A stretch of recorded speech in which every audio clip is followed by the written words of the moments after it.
Composition photography का एक बहुत इम्पॉर्टेंट पार्ट होता है जिससे आप आपका फ़ोटोग्राफी का लेवल अप कर सकते हो। दोस्तों, अगर आपके पास बहुत महंगा कैमरा गियर है या फिर बहुत महंगा फ़ोन है जिससे आप बहुत अच्छी रेजोल्यूशन का फ़ोटो आप खींच सकते हो, लेकिन अगर आपका फ़ोटोग्राफी का कॉम्पोजिशन ख़राब होता है तो पूरा फ़ोटो ख़राब दिखता है। तो महंगा गियर और कैमरा होने का कोई मतलब नहीं है।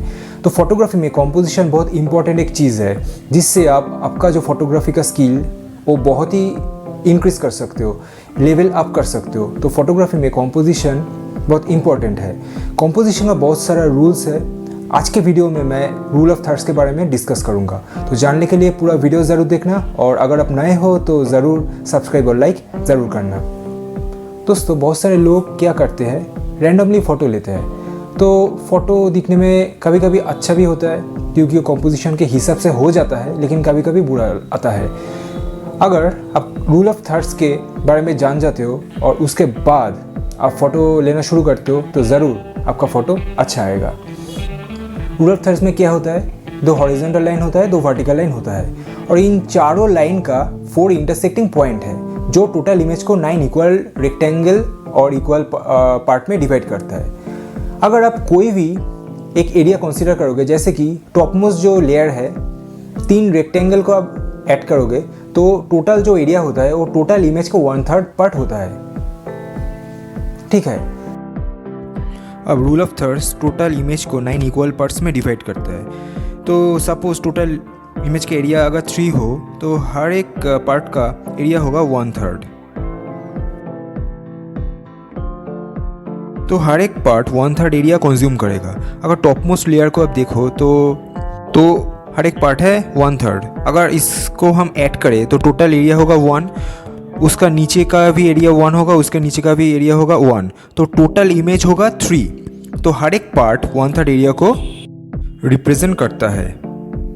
जब आप लैंडस्केप फोटोग्राफी करते हो, सपोज एक एरिया पर आप गए हो, आप स्काई को ज़्यादा दिखाना चाहते हो तो आप क्या कर सकते हो, जो नीचे का 1/3 पार्ट है उनमें आप लैंड को दिखा सकते हो और 2/3 पार्ट में आप स्काई को दिखा सकते हो। ये आपका कॉम्पोजिशन लेवल थोड़ा सा इंक्रीज कर देगा। अगर आप लैंड को ज़्यादा दिखाना चाहते हो तो नीचे वाले पार्ट में आप क्या कर सकते हो, 2/3 एरिया को कवर कर सकते हो लैंड के हिसाब से, और 1/3 पार्ट आप स्काई के हिसाब से आप दिखा सकते हो। तो ये कॉम्पोजिशन टेक्निक है।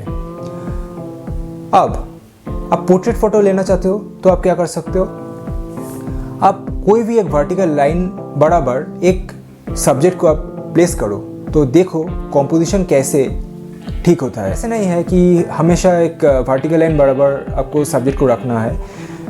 आप जो ये फ्रेम देख रहे हो, मैं बिल्कुल मिडिल में हूँ, मतलब जो बीच वाला जो स्क्वायर है उसके अंदर में हूँ। तो क्या हो रहा है, जो आप देख रहे हो आपका फोकस मेरे ऊपर आ रहा है। तो ये एक बहुत इंपॉर्टेंट टेक्निक है। हमेशा वर्टिकल लाइन या फिर हॉरिजॉन्टल लाइन पर ही सब्जेक्ट को रखना है, ऐसा नहीं। आप क्या कर सकते हो, आप बीच में भी सब्जेक्ट को रख सकते हो जब आप क्लोजअप शॉट ले रहे हो। तो फोटोग्राफी में रूल ऑफ थर्ड्स का इस्तेमाल बहुत होता है। जब आप कोई वाइड शॉट ले रहे हो ना, तब अगर आप सब्जेक्ट को कोई भी एक इंटरसेक्टिंग पॉइंट पर रखोगे ना तो फोटो बहुत अच्छा दिखेगा।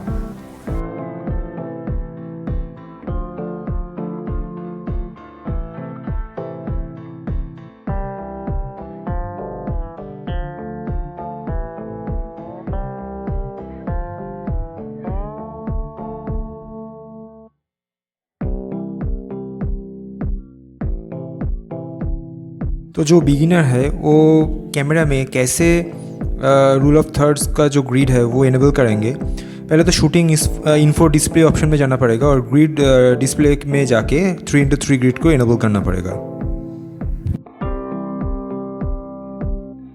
और मोबाइल में सिंपली कैमरा का सेटिंग्स में जाके ग्रिड लाइंस को ऑन करना पड़ेगा। तो ये तो एक सिंपल टेक्निक है, लेकिन फोटोग्राफी में इसका इस्तेमाल बहुत होता है और ये एक्चुअली में बहुत हेल्प करता है एक फ़ोटोग्राफर को अच्छी कॉम्पोजिशन करने में। तो ये वीडियो अच्छा लगा दोस्तों तो लाइक, सब्सक्राइब और शेयर ज़रूर करना। अगर आप नए हो तो सब्सक्राइब करना, और नहीं तो लाइक ज़रूर करना, और ऐसे ही सपोर्ट करना। चलो मिलते हैं अगले एपिसोड में। Take care, bye.